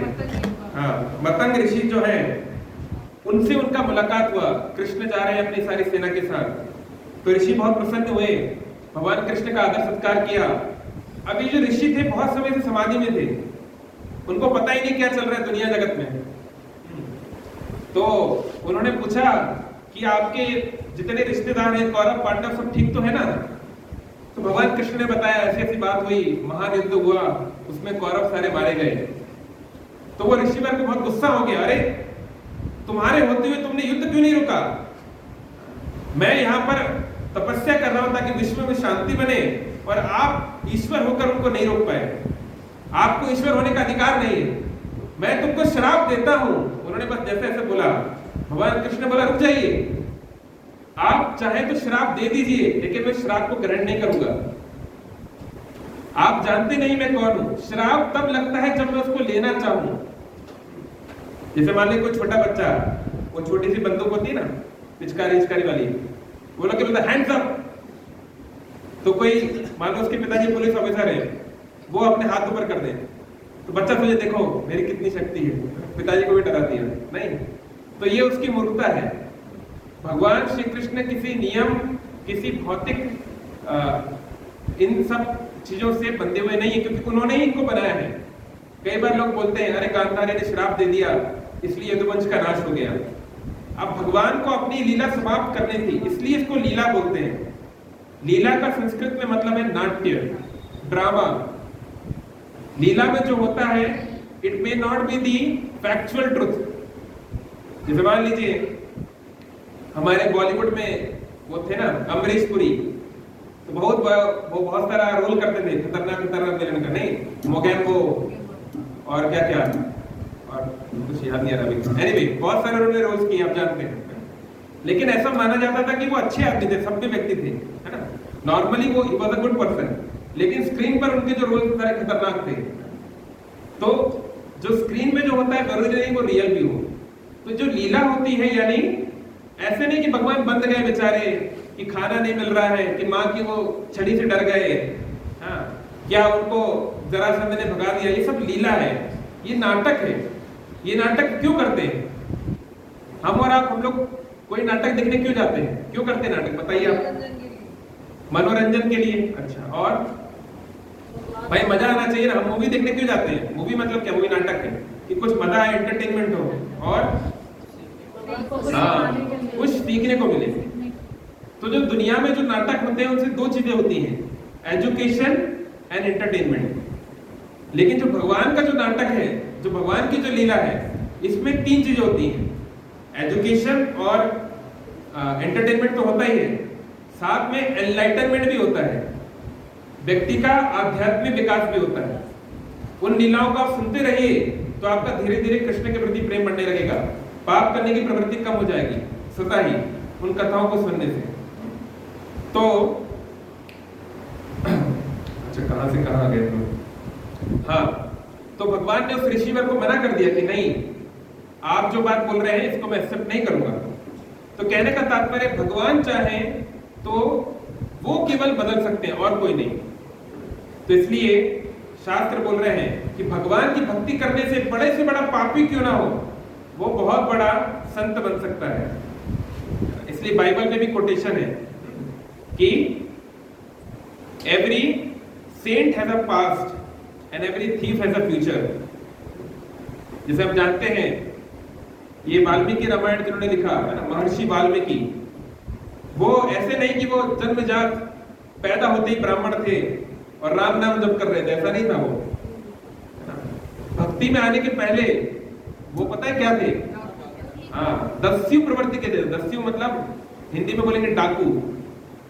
जो पहले तो हाईवे तो होते नहीं थे कि भैया यहाँ से अपन जयपुर चले गए हाईवे से, ऐसा नहीं था। जो जंगलों के बीच से तो रास्ते होते थे, तो ये लोगों को लूटते थे। तो ना जाने कितने लोगों को लूटा होगा, कितनों को मारा होगा, कितना कितना दुख पहुंचाया होगा, कितना खून बहाया होगा, है ना। बहुत मतलब पापी किस्म के उन्होंने कार्य किए थे। ऐसा व्यक्ति भी राम का नाम लेकर, वो भी उल्टा पुल्टा, नारद मुनि ने उनको समझाया आप राम का नाम लीजिए, तो उन्होंने बोला, उन्होंने प्रयास किया, लेकिन राम का नाम भी वो नहीं ले पा रहे थे। आप भी चाहे तो आप खुद इस बात को करके देख सकते हैं। आप किसी को बोलिए कि ठीक है भाई तुम आओ, तुम रोज 16 माला जप करो, हम तुमको महीने के 5,000 रुपए देंगे। सुबह आप 5 बजे उठो, 16 माला जप करो हरे कृष्ण महामंत्र की। 99% लोग नहीं कर पाएंगे, ये पॉसिबल नहीं। आप उनको 50,000 रुपए भी दे दो, नाटक कर सकते हैं, मन से नहीं कर पाएंगे, क्योंकि हर कोई कृष्ण का नाम भी नहीं ले सकता है। भगवान बोलते हैं गीता में, भोग ऐश्वर्य प्रसक्ता नाम तया आवृत चेतसाम व्यवसाय आत्मिका बुद्धि समाधो न विधीयते। ऐसे व्यक्ति का मन समाधि में नहीं लग सकता जो बहुत ज्यादा भोग ऐश्वर्य में प्रवृत्त हो। तो जैसे अजमेर बहुत बड़ा शहर है, 5-6 लाख लोग रहते हैं शायद, है ना, तो 6 लाख में से 50-60 लोग यहाँ पर आए हैं। तो ऐसा कभी भी नहीं होगा कि 6 लाख में से 95% लोग भक्त बन गए, ऐसा नहीं हो सकता। बहुत कम ही लोग हैं जो शुद्ध भक्ति करना चाहेंगे। जैसे अजमेर में मान लीजिए सब्जी मंडी है ना, और मान लीजिए कोई हीरे जवाहरात की दुकान है, सेठी बाजार क्या बोलते हैं आप लोग, क्या अलग अलग जो पे अलग बोला जाता है ना। तो जितनी भीड़ भाड़ सब्जी मार्केट में होगी वो हीरे जवाहरात की दुकान पे नहीं हो सकती। होती है क्या? क्योंकि पात्रता होनी चाहिए। तो भगवान गीता में बोल रहे हैं, मनुष्य नाम सहस्त्रेषु, हजारों में से कोई एक मनुष्य कश्चित यदति सिद्धये, सिद्धि प्राप्त करने का, इस आध्यात्मिक मार्ग में आगे बढ़ने का प्रयास करता है, केवल प्रयास। और यततामपि सिद्धानाम, ऐसे हजारों लोग जो सिद्धि प्राप्त करने का प्रयास कर रहे हैं, कश्चित माम वेति तत्वतः, कोई बिरला ही मेरे पास पहुंच पाता है। तो हमेशा शुद्ध कृष्ण भक्ति करने वाले लोग बहुत ही कम रहेंगे, हमेशा माइनॉरिटी में ही रहेंगे, वो कभी मेजॉरिटी नहीं बन सकता कलयुग में खासकर। तो इसलिए हमको इतना प्रभावित नहीं होना चाहिए कि हम समाज के बहुत सारी चीजें लोग जो कर रहे हैं वो हम क्यों नहीं कर रहे हैं। तो एक प्रकार से ये अच्छा ही है कि समाज में, अब देखिए जैसे जब हम काम करते थे कॉर्पोरेट वर्ल्ड में, तो चाहे व्यक्ति रीजनल मैनेजर क्यों ना हो, 2.5 करोड़ का पैकेज क्यों ना हो, लेकिन आदमी को 1 बजे नीचे जाना है और सुट्टा पीना है, मतलब सिगरेट पीनी है। कॉर्पोरेट में सिगरेट को सुट्टा बोला जाता है। तो आप क्या है, किसी कॉर्पोरेट में आप सिगरेट नहीं पी सकते, चारों तरफ फायर अलार्म होते हैं। तो उनको भी मालूम है, IT पार्क वालों को भी मालूम है कि भैया ये चाहे 2.5 करोड़ कमा ले, चाहे ये 2 रुपए कमाए, ये लोग को सिगरेट तो पीनी है, ये लोग नहीं मानेंगे। तो इसलिए हर IT पार्क में क्या होता है, स्मोकिंग जोन होता है, आप जाइए वहां पे बैठ के सिगरेट पीजिए, कोई दिक्कत नहीं है। तो आपको जाना पड़ता है। तो अब आपके मैनेजर जा रहे हैं, सुपरवाइजर जा रहे हैं, तो आपको भी जाना पड़ेगा, है ना, क्योंकि भैया उनकी बात तो माननी है। तो वो लोग बैठ के सुट्टा पी रहे हैं, आप बिस्किट खाओ या फिर दूध पियो, क्या कर सकते हैं। तो बहुत सालों तक किया है हम लोगों ने ऐसा। तो कई बार लोग बोलते हैं कि आप समाज में ढल क्यों नहीं रहे हो, सब पी रहे हैं आप भी पी लो। या फिर आप जब कॉलेजेस में जाएंगे, जो लोग कॉलेज में गए एक्सपीरियंस होगा, सारे सीनियर यही बोलते हैं, जब तक तुमने सुट्टा नहीं पिया, जब तक तुमने थोड़ा वाइन को हाथ नहीं मारा, ये नहीं किया, तब तक तो तुम मर्द नहीं, इंजीनियर नहीं, ये नहीं, वो नहीं, है ना। तो हमको सोचना चाहिए कि क्या हमारा जीवन का उद्देश्य हमारे सीनियरों को, बॉस को केवल इनको प्रसन्न करना, केवल उनके अनुसार ढल जाना, यही है कि कुछ और भी जीवन का लक्ष्य है। चैतन्य महाप्रभु के एक महान शिष्य हुए जिनका नाम था प्रबोधानंद सरस्वती। उन्होंने एक बहुत महान एक श्लोक लिखा है। उन्होंने बोला है कि अगर सारी दुनिया किसी कार्य के कारण मेरी तारीफ करे, लेकिन श्री कृष्ण उस काम के कारण मेरे से दुखी हैं, अप्रसन्न हैं, तो ऐसे काम की क्या कीमत है। और बल्कि मेरे किसी कार्य से अगर भगवान कृष्ण प्रसन्न है, लेकिन सारी दुनिया थू-थू कर रही है, तो ऐसा कार्य को मैं सर पे रखता हूं, मेरे लिए वो अत्यंत प्रिय है। तो हमको हमेशा सोशल वैलिडेशन के चक्कर में नहीं रहना चाहिए, प्रयास करना चाहिए। हम नहीं चाहते अननेसेसरली हम समाज से, लोगों से ये करें, लेकिन ये सच्चाई है कि समाज के अंदर कुछ अच्छी बातें हैं, कुछ बुरी बातें हैं। तो एक बुद्धिमान व्यक्ति वही है जो अच्छाइयों को ले और बुरी चीजों से कम दूरी तो बनाए रखें। अगर उनको सुधार सकता है तो अच्छा है, नहीं तो कम से कम दूरी तो बनाए रखें। इसलिए भक्ति में भी नियम होते हैं। कई बार लोग बोलते हैं अरे भक्ति तो हृदय की बात है, इसमें नियम कायदे क्यों है? तो हमको थोड़े ईमानदारी से विचार करना चाहिए, अपना हृदय झांकना चाहिए। क्या हम सच्चे दिल से भगवान से प्रेम करते हैं? भगवान वहां आते हैं, जैसे हम देखते हैं भगवान कृष्ण की लीला में। भगवान कृष्ण द्रौपदी के पुत्र थे। कौन से पुत्र? कौन से नंबर के? कौन से नंबर के थे? किसी को नहीं पता? 5वें, 6ठे, 10वें, 7 कौन बोल रहे थे? 8वें पुत्र थे, है ना? पहले भगवान श्री कृष्ण के 6 भाइयों को मार दिया कंस ने, उनके बड़े भाइयों को। जानते हैं ना सब लोग, ये सब 6 को मार दिया। और फिर भगवान बलराम जी जो है द्रौपदी के, सॉरी क्या बोल रहा हूँ मैं, द्रौपदी बोल दिया क्या? It's my mistake. I mean Devaki के 7वें पुत्र के रूप में बलराम जी आए। तो और फिर भगवान कृष्ण। तो इसमें कई बार लोग बोलते हैं अरे भगवान कृष्ण तो अपने भाइयों को नहीं बचा पाए, जो अपने भाइयों का नहीं हुआ वो हमारा क्या होगा, है ना? तो हमको समझना चाहिए कि इसके पीछे कारण है। जो देवकी के जो पहले 6 पुत्र हैं उनको षटगर्भ बोला जाता है, और उनको क्या फिर से द्रौपदी बोल दिया क्या मैंने? हाँ, तो देवकी के ही बोल रहा हूँ। देवकी के जो पहले जो 6 पुत्र हैं उनको षटगर्भ बोला जाता है, जिनको ये श्राप था कि उनको अपने ही पिता के द्वारा मरना होगा। कंस जो है वो कालनेमी का अवतार है। एकदम शॉर्ट में बता देता हूँ। सतयुग में आप जानते हैं हिरण्यकशिपु और हिरण्याक्ष, सब जानते हैं ना हिरण्यकशिपु। तो भगवान ने बराह रूप धारण करके हिरण्याक्ष का वध कर दिया, उसको मार दिया। तो हिरण्याक्ष का पुत्र था कालनेमी, वो भी विष्णु विरोधी था। वो भी चाहता था कि कैसे विष्णु को मारा जाए, पिताजी का सपोर्ट करता था। लेकिन कालनेमी के 6 पुत्र थे, वो पता नहीं कहां से भगवान विष्णु के भक्त निकले। वो विष्णु भक्ति करने जंगल में चले गए। तो जब हिरण्यकशिपु को पता चला कि नालायकों, जिसने तुम्हारे दादा को मारा, जो तुम्हारे पिता का दुश्मन है, तुम उसकी भक्ति कर रहे हो। जैसे मान लीजिए हमारे घर में कोई बच्चे हैं, तो वो बोलने लगे पाकिस्तान जिंदाबाद है ना, और मान लो पाकिस्तान का एंथम गाने लगे, तो हम लोग को क्या लगेगा, ये क्या हो रहा है? अब सोचेंगे ना ये पागल वागल तो नहीं हो गए। तो ऐसे ही हिरण्यकशिपु को यकीन नहीं हुआ कि जो विष्णु हमारे सारे परिवार को समाप्त कर रहा है, इतना घोर विरोधी है, उसकी तुम भक्ति कर रहे हो। तुम हमारे परिवार में रहने के लायक नहीं हो, दैत्य बनने के लायक नहीं हो। तुरंत मैं तुम्हें श्राप देता हूं कि तुम्हारे पिता के द्वारा ही तुम्हारी मृत्यु होगी। तुम पुत्र कहलाने के लायक नहीं हो, तुम तो मूत्र के समान हो, तुम्हें फेंक देना चाहिए।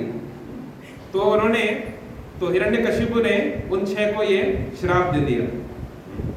तो फिर कालनेमी जो है, वो तो वैसे रामलीला में भी कालनेमी आया था, लेकिन जब भगवान कृष्ण की लीला में ये जो कंस है, वैसे कंस जो है उग्रसेन का पुत्र है, लेकिन वो उग्रसेन का बायोलॉजिकल सन नहीं है।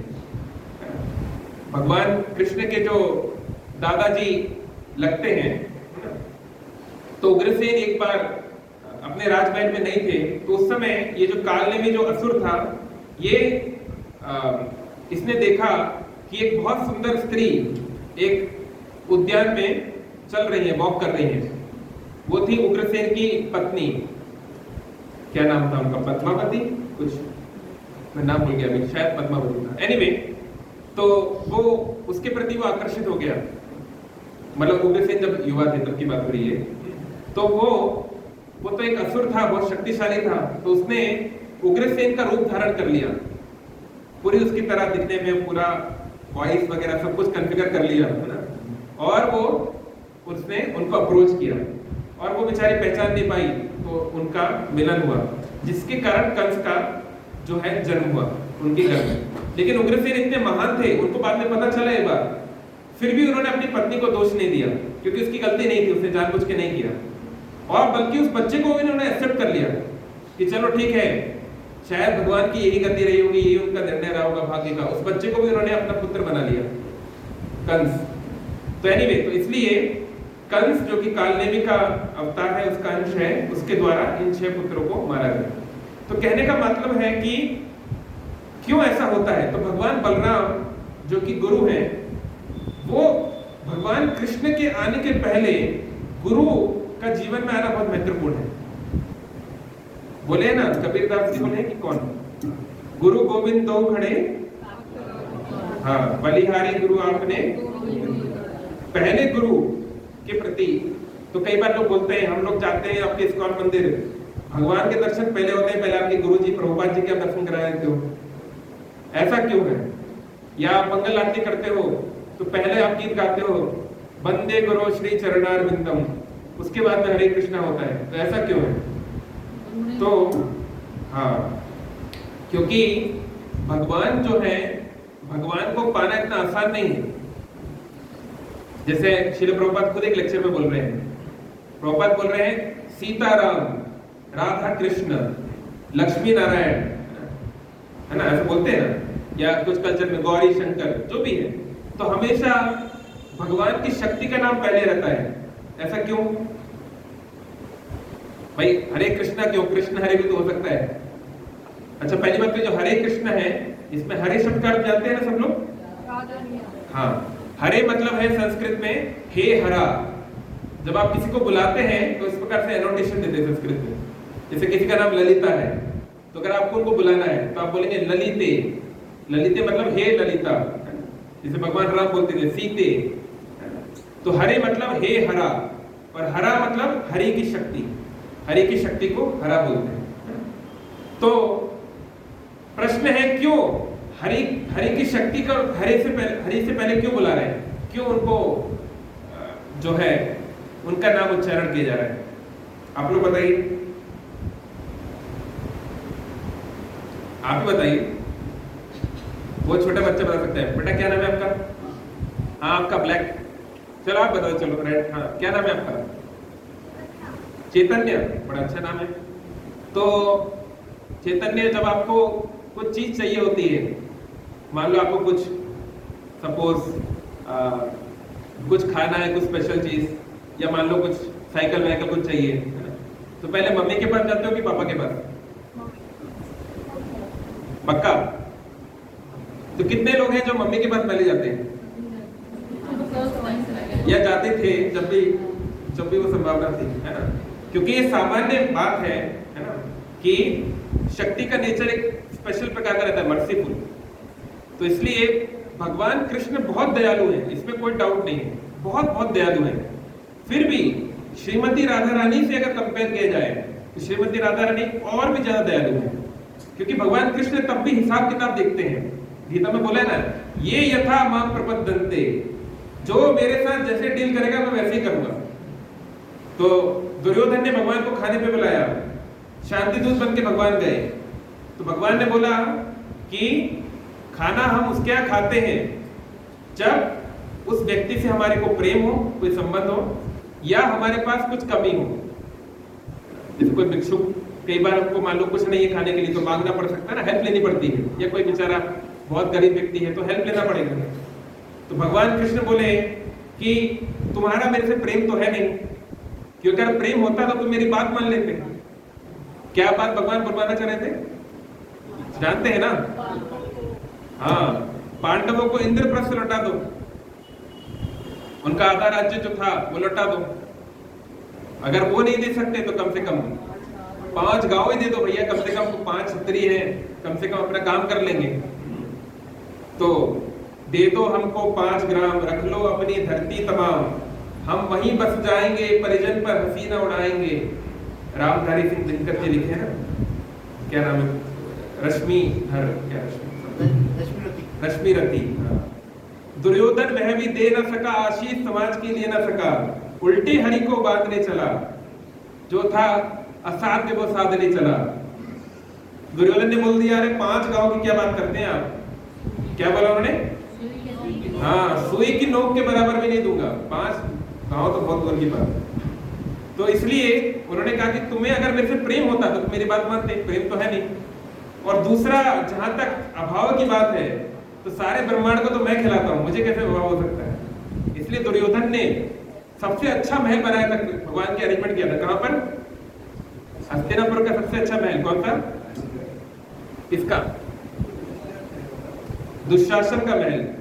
महाभारत में वर्णन है, दुशासन का महल सबसे हाई क्लास था, दुर्योधन के महल से भी हाई क्लास। तो वहां पर उनके रहने का इंतजाम था, लेकिन भगवान कृष्ण मना कर दिए और विदुर क्या, महात्मा विदुर क्या वो रहे। तो एनीवे, तो भगवान कृष्ण जो है रेसिप्रोकेट करते हैं हिसाब से, इसने क्या किया है, मैंने क्या किया है, वैसे हिसाब किताब देखते हैं। लेकिन भगवान की जो शक्ति है, चाहे श्रीमती राधा रानी हो, चाहे सीता देवी हो, चाहे लक्ष्मी देवी हो, वो भगवान से ज्यादा कृपालु है। इसलिए बुद्धिमान व्यक्ति वो है जो ज्यादा कृपालु है, उसके पास पहले जाए, ये बुद्धिमत्ता होती है। तो इसलिए कई लोग जो है वो कृष्ण का नाम संकीर्तन करते हैं, है ना, ओम नमो भगवते वासुदेवाय। कुछ लोग जो है वो राधे राधे यानी श्रीमती राधे रानी का नाम लेते हैं। तो दोनों बहुत अच्छा है, बहुत बढ़िया है। लेकिन जो सबसे बेस्ट है कि जब इन दोनों को साथ में स्मरण किया जाए, क्योंकि जब राधा कृष्ण साथ में रहते हैं तब सबसे ज्यादा वो कृपालु होते हैं। नहीं, अब भाई अपन अच्छे मूड में जब होते हैं तो कोई व्यक्ति आके बोलता है, मान लीजिए आप बहुत अच्छे मूड में, आपका बच्चा आके बोले मम्मी थोड़ा दो ना 50 रुपए कुछ आइसक्रीम लेके आना है, तो आप बहुत बढ़िया मूड में, कुछ अच्छा आपके जीवन में हो गया तो ठीक है ले जाओ। अब मान लो आप भी बहुत खराब मूड में हो, किसी से कुछ बातचीत हो गई, कुछ थोड़ा मूड ऑफ है, तो फिर आपको उल्टा उसके ऊपर गुस्सा हो जाए, निकल यहाँ से, हमेशा परेशान करता रहता है। नहीं, तो ऐसे ही भगवान जो है, भगवान की हिलादनी शक्ति जो भगवान को आनंद देती है वो है श्रीमती राधा रानी। इसलिए जब भगवान और भगवान की शक्ति का साथ में लेना ये सबसे बेस्ट है। इसलिए हरे कृष्ण राधे कृष्ण ये सबसे बेस्ट तरीका है भगवान को स्मरण करने का। इसलिए कली संदर्भ उपनिषद बोल रही है, हरे कृष्ण कृष्ण कृष्ण हरे हरे, हरे राम राम राम हरे हरे। ये श्लोक दिया है। उसका अगला श्लोक इति षोडशकम नाम नाम, ये जो 16 शब्दों का नाम है, इसमें 16 शब्द है इस मंत्र में। कली कलमश नाशनम, ये कलयुग के सारे दुष्प्रभाव को नष्ट करता है। अब कलयुग में हम सोचें कि सब कुछ अच्छा हो जाएगा, मेरे परिवार में सब लोग मुझे मीठी मीठी तरीके से बात करेंगे, पत्नी समय पे ब्रेकफास्ट बनाएगी, बच्चे प्रेम से बात करेंगे, मैनेजर मुझे प्रेम से बुलाएगा, तब मैं भक्ति करूंगा, तो ऐसा कभी नहीं होने वाला है ना।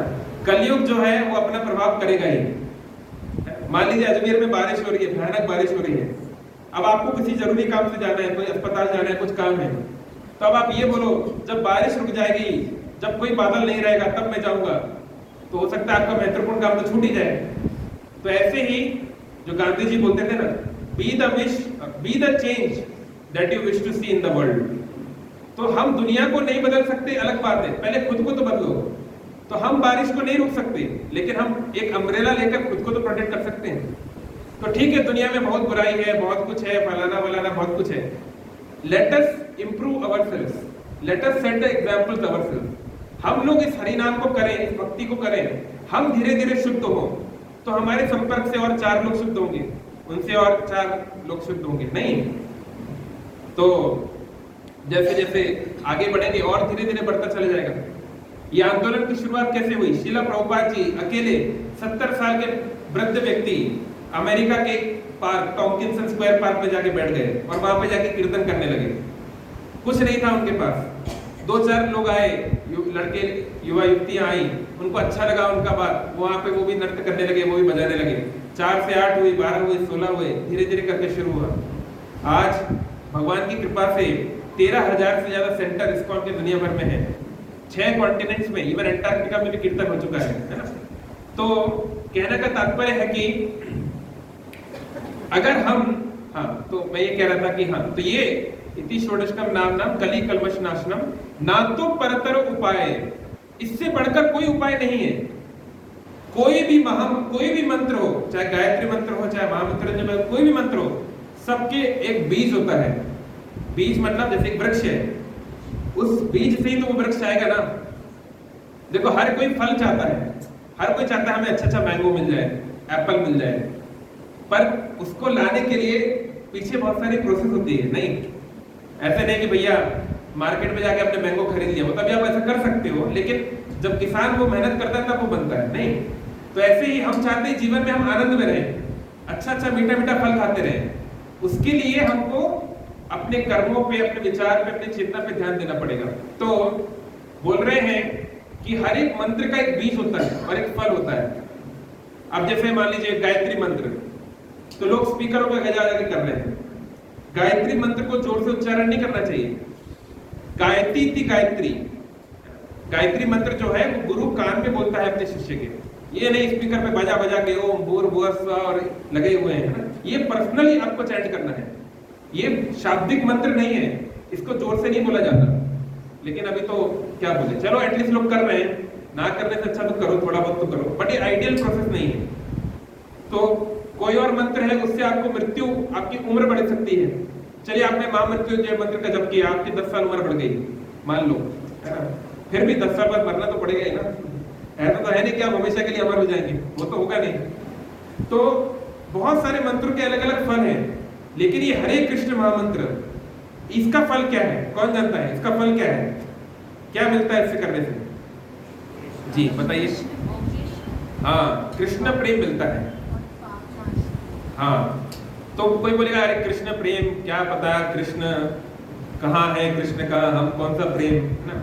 तो बहुत सारे लेवल्स पे होता है। अगर आप अच्छे से कुछ माला जप करना शुरू कर दें, कितने लोग हैं जो रोज हरे कृष्ण महामंत्र का जप कर रहे हैं, हाथ ऊपर कीजिए। अभी भी बहुत सारे लोग हैं जो नहीं कर रहे, तो आप लोग यहाँ से माला ले सकते हैं। अब वो लोग बोलेंगे माला पे क्यों जप करें भाई, बहुत सारे लोग माला से डरते हैं, अरे माला इसमें क्या है, कुछ क्या है, तंत्र वंत्र है क्या है। माला केवल गिनने का एक साधन है, क्योंकि शास्त्र बोलते हैं संख्या पूर्वक नाम गानति भी।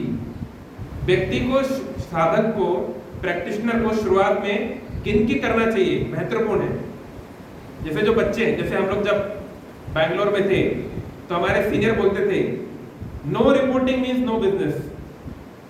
मान लीजिए आप एक दुकान चलाते हैं, एक किराने की दुकान चलाते हैं, अब भैया आपको पता ही नहीं कि कितना आपका इन्वेंट्री है, कितना माल पड़ा है, कितना गया कितना आया, बस आया जा रहा है बेचे जा रहे हैं, तो आपकी दुकान चल सकती है क्या?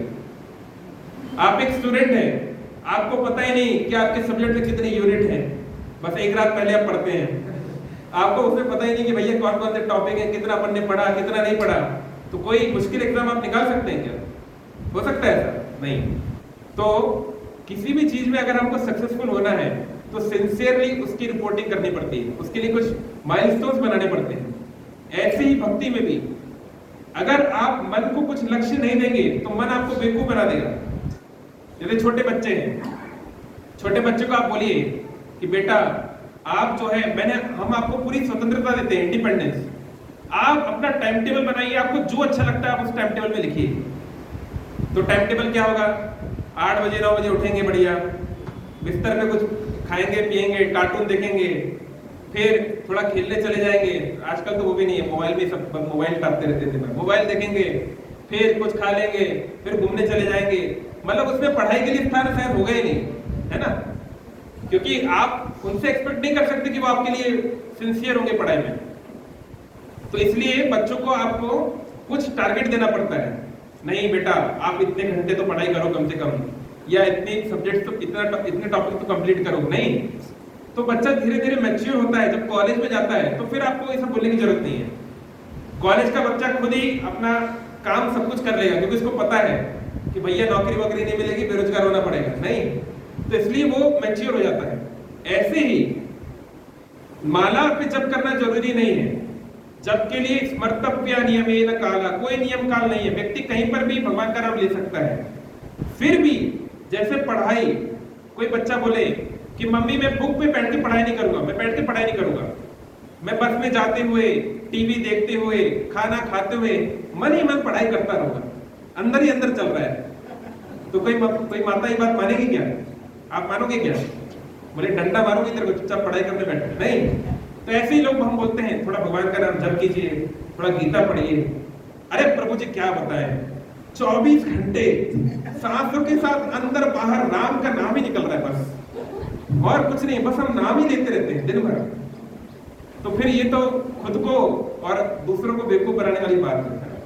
भगवान को आप इस तरह बेवकूफ नहीं बना सकते, क्योंकि अगर आप सच में राम के ऐसे भक्त होते कि 24 घंटे हम राम नाम ले पाते, तो जो शास्त्र में बोला गया वैसा हमारा जीवन होना भी चाहिए। जो 24 घंटे नाम कीर्तन करता है उसके शरीर के साथ, उसकी चेतना के साथ, उसके विचारों के साथ क्या होता है, इसके लक्षण है। ब्रह्म भूत प्रसन्न आत्मा, ना शोचति ना कांक्षति, समा सर्वभूतेषु मद भक्ति लभते पराम। जो ब्रह्मभूत होता है उसकी कोई आकांक्षा नहीं रह जाती, कोई कामना नहीं रह जाती। हम अगर इस प्रकार से बोले कि हम तो बहुत भक्ति करते हैं, बहुत मंदिर जाते हैं, बस 24 घंटे नाम चलता रहता है, और फिर अगर पत्नी ने थोड़ा नमक कम डाल दिया तो हम गुस्सा हो जाते हैं, अरे तूने नमक कम डाल दिया, इतना मेहनत करके आया हूं। तो इतना तो हमारा कंट्रोल नहीं है हमारे बातों पर, और हम लोग इस तरह की बातें कर रहे हैं। तो इसलिए ईमानदारी से व्यक्ति को जेन्युइन होना चाहिए कि हमारा अभी कृष्ण के प्रति जो प्रेम है वो प्रगाढ़ नहीं है। हम सब कृष्ण के प्रति भक्त हैं already, everyone is a devotee of Krishna. जब प्रभुपाद जी गए अमेरिका में तो एक रिपोर्टर ने उनसे पूछा कि are you trying to make people Krishna conscious? तो प्रभुपाद ने बोला, no, everyone is already Krishna conscious, we simply have to reawaken their dormant consciousness. नित्य सिद्ध कृष्ण प्रेम साध कबो नए, श्रवण आदि शुद्ध चित्ते करह उदय।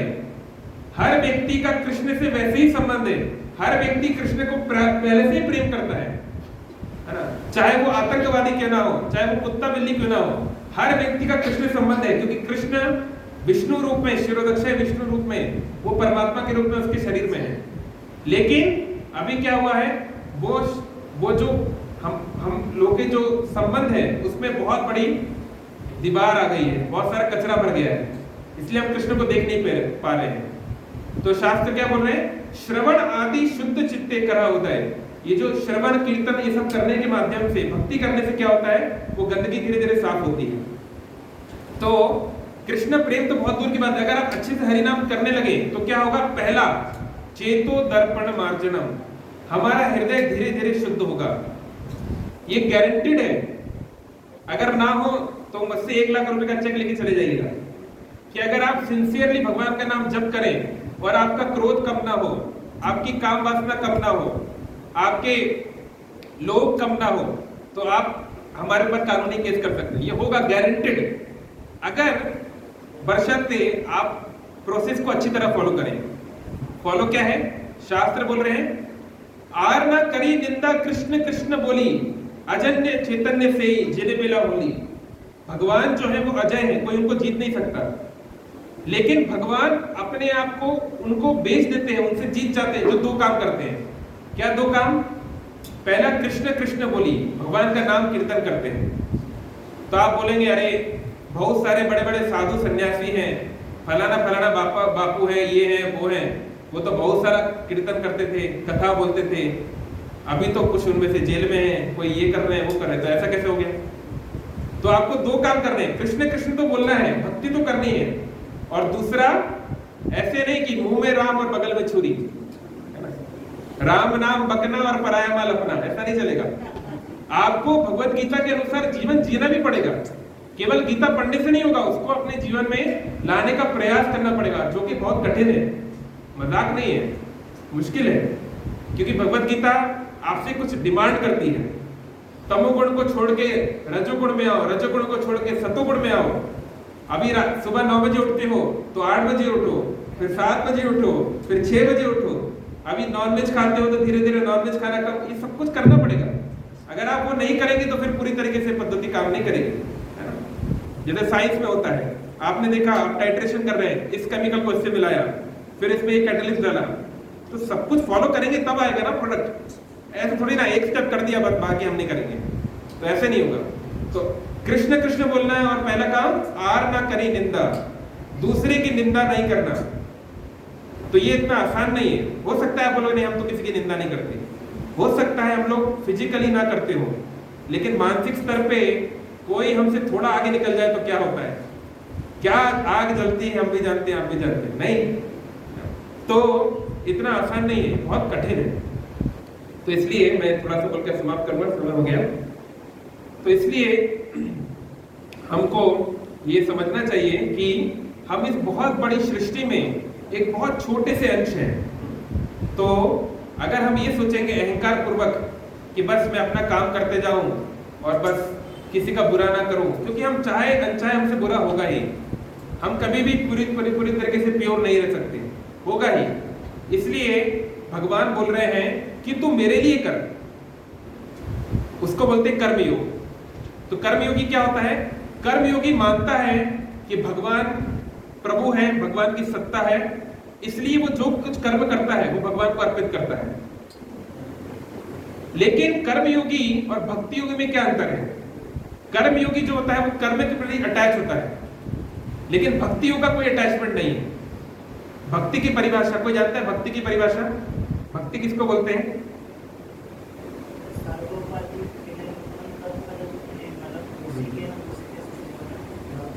हाँ, पद्म पुराण से डेफिनेशन है। एक और है, मेरे पीछे दोहराइए, अन्य अभिलाषिता शून्यम ज्ञान कर्म अनावृतम अनुकूल्येन कृष्ण अनुशीलनम भक्तिर् उच्यते। भक्ति उसको बोलते हैं जब व्यक्ति और सारी आशाओं, अभिलाषाओं, डिजायर्स को छोड़कर वो काम करना चाहता है जिससे कृष्ण प्रसन्न हो, उसको भक्ति बोलते हैं। भक्ति जो है वो प्रेम का आदान प्रदान है। And to love means to serve and to serve means to please. प्रेम का अर्थ है सेवा करना, और सेवा का अर्थ है सामने वाले को जो अच्छा लगता है उसके अनुसार सेवा करना। जैसे मान लो कोई माँ है, बेचारी बूढ़ी माँ है, लेटी हुई है, तो वो बच्चे को बोल रही है, बेटा थोड़ा सा मेरे लिए 1 गिलास पानी ले आओ। तो बेटा बोल रहा है, मम्मी मैं तुम्हें बहुत प्यार करता हूँ, मैं सुबह प्यार करता हूँ, दोपहर को प्यार करता हूँ, रात को प्यार करता हूँ, कविता लिख सकता हूँ, चांद तारे तोड़ के ला सकता हूँ, पर पानी नहीं दे सकता। अभी मैं टीवी देख रहा हूँ, थोड़ा मुझे अभी थोड़ा बिजी हूँ मैं, इंडिया पाकिस्तान का मैच चल रहा है, आप थोड़ा रुक जाइए, थोड़ा डिले हो जाइए, अभी मरिएगा मत, बस थोड़ा प्राण बचा के रखिए, है ना।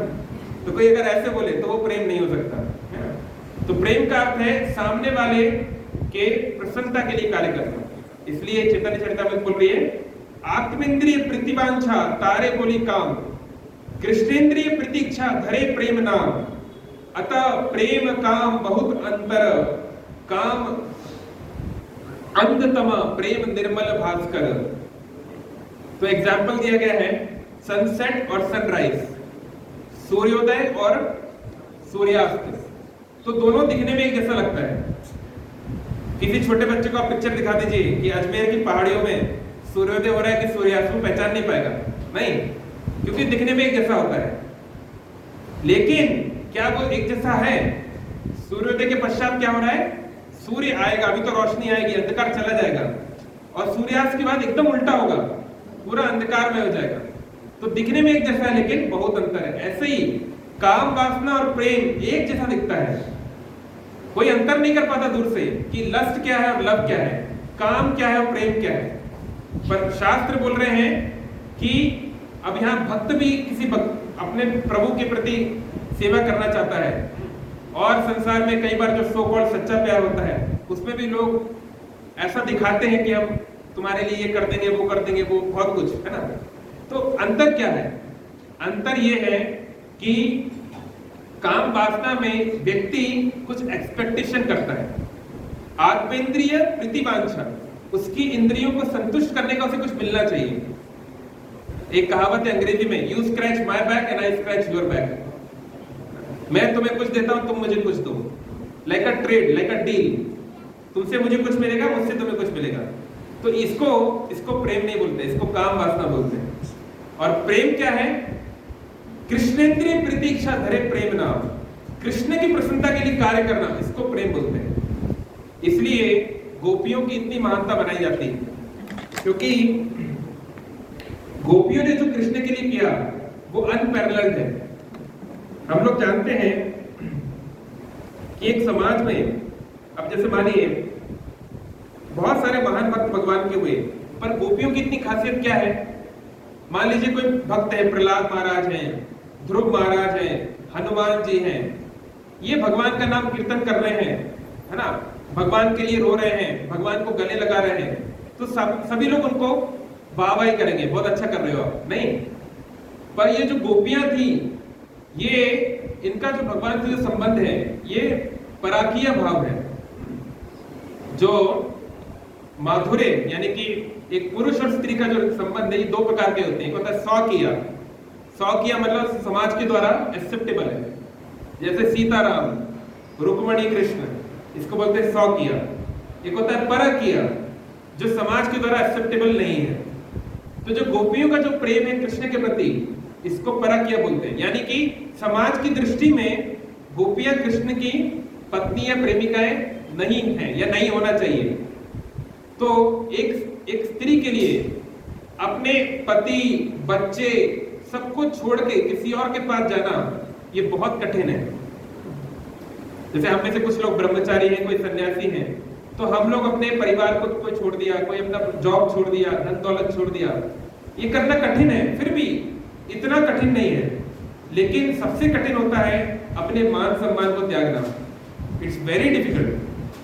अभी कोई मेरी बेइज्जती कर देगा तो मुझे बुरा लग जाएगा। इतना आसान नहीं है। कपड़े चेंज करना आसान है, पर हृदय का ट्रांसफॉर्मेशन बहुत मुश्किल है। तो गोपियां जो थी उनको समाज से क्या क्या रिमार्क मिलते थे कि तुम किसी और के पास जा रही हो, तुम रात में चली जाती हो, पति डांटता था, ये डांटते थे, वो डांटते थे, पर वो किसी की परवाह किए भी ना जाते थे। इसलिए उनका जो प्रेम है वो इतना ऊंचे स्तर का है कि हमारे जो व्यक्ति को जो सबसे ज्यादा प्रिय है उसका जो स्टेटस, उसकी आइडेंटिटी, उसको भी वो खत्म करने को तैयार थी। आश्लिष्य वा पादरताम तिरष्टुमा, चाहे तुम हमको गले लगा लो या पैर में नीचे गिरा दो, हाँ, आप हमारे प्राणनाथ बने रहोगे। तो ये मतलब अकल्पनीय है, कोई इसको कल्पना नहीं कर सकता कि कोई किसी को इतना प्रेम कैसे कर सकता है। तो ये गोपियों का प्रेम था या है। इसलिए गोपियों की इतनी ज्यादा आज भी लोग उनके फॉलोअर्स क्यों हैं? क्योंकि उनका जो प्रेम का जो स्तर है उसको उज्जवल उन्नत रसाम स्वभक्तिम श्रियाम, उसको हाईएस्ट माना जाता है, उज्जवल माना जाता है। इसलिए हम सबका बहुत सौभाग्य है कि हमको श्रील प्रभुपाद जी की कृपा से, एक शुद्ध भक्ति की कृपा से ये मार्ग मिला है जो भक्ति, जो महान आचार्यगण जिसको करते हुए आए हैं। तो आइए हम भी इसको अपने जीवन में उतारें। हम लोग गोपियां नहीं बन सकते, हम लोग हनुमान जी नहीं बन सकते, हम लोग प्रहलाद महाराज नहीं बन सकते, कोई बात नहीं, लेकिन हम उनके बताए हुए मार्ग पे चल सकते हैं, थोड़ा आगे तो बढ़ सकते हैं, है ना। कोई छोटा बच्चा ये सोचे, अरे ये कॉलेज में कितनी खतरनाक पढ़ाई होती है, क्या क्या लिखा रहता है बोर्ड पे, मैं तो कॉलेज में नहीं जाऊंगा, तो उसको समझाना चाहिए, कोई भी बात नहीं बेटा, तुम फर्स्ट क्लास में एडमिशन लो, तुम बस ABCD सीखो, कुछ दिनों के बाद जब सही समय आएगा तब सेकंड क्लास में जाना, फिर थर्ड क्लास में जाना। तो बहुत सारी बातें जो शास्त्रों की हैं वो बहुत डिफिकल्ट टू डाइजेस्ट, कोई ऐसा कैसे कर सकता है, लेकिन कोई बात नहीं, हम लोग अभी जो जिस स्तर पे कर सकते हैं उस स्तर पे हमें भक्ति करनी चाहिए। क्योंकि कृष्ण भक्ति की अच्छी बात यह है, भक्ति योग की अच्छी बात यह है कि ये किसी चीज पे डिपेंडेंट नहीं है। जो हठ योगी होते हैं, अष्टांग योगी, मान लीजिए उसका कार में एक्सीडेंट हो गया, विकलांग हो गया, अब वो क्या योगा करेगा? कोई कर सकता है ऐसे योगा? कोई ज्ञान योगी है, उसको बहुत शास्त्र पढ़े हुए हैं, उसको नेति नेति है ना, ब्रह्म सत्य जगत मिथ्या, अभी उसको एक कोई ब्रेन का प्रॉब्लम हो गया, उसकी सारी याददाश्त चली गई, तो फिर क्या क्या योग करेगा? लेकिन भक्ति जो है, it is the science of emotions, ये किसी चीज पे डिपेंडेंट नहीं है। माँ के पेट के गर्भ में भी जो बच्चा है वो भी भक्ति कर सकता है, जैसे प्रहलाद ने की। तो इसलिए हम जो कुछ भी करते हैं उसको हमें बस भगवान से जोड़ना है। भक्ति योग मतलब कुछ भी छोड़ने की जरूरत नहीं है, हर चीज को भगवान से जोड़ने की जरूरत है। अगर वो चीज पूरी तरह अधर्म है तो अलग बात है। अब कोई बोले नहीं हमारा तो काम ही है, हम रात को चोरी करते हैं और सुबह हम ये कर, तो फिर आपको वो छोड़ना पड़ेगा। लेकिन कोई भी धर्म अनुसार कार्य है उसको हम भगवान से जोड़ सकते हैं। अगर हमको कुछ अच्छा खाना है, भगवान को बोला कि खाओ। अगर हमको कुछ म्यूजिक बजाना है, भगवान के लिए बजाओ। कुछ एक्टिंग करना है, भगवान के लिए करो। अच्छे कपड़े पहनना है, भगवान को ऑफर करके पहनो। कुछ भी चीज आप कर सकते हैं लिटरली, उसको बस कृष्णमय करने की आवश्यकता है, भगवान से जोड़ने की आवश्यकता है। और ये अच्छी तरह तब हो पाएगा जब हम दिन में कुछ समय निकालकर कम से कम एक माला इस हरे कृष्ण महामंत्र की जरूर करिए। केवल 10 मिनट लगता है, इसको करिए, इसका प्रयास कीजिए, देखिए आपको कैसा फर्क पड़ता है। कोई रुपया पैसा तो लग नहीं रहा, इसको जरूर आप ट्राई कीजिए। ये हमारी विनती है। बहुत धन्यवाद। हरे कृष्ण कृष्ण कृष्ण हरे हरे, हरे राम राम राम हरे हरे। श्री श्री गौर निताई की जय, श्री श्री राधा माधव की जय, श्री श्री जगन्नाथ बलदेव सुभद्रा महारानी की, नृसिंहदेव भगवान की, शील प्रभुपाद की।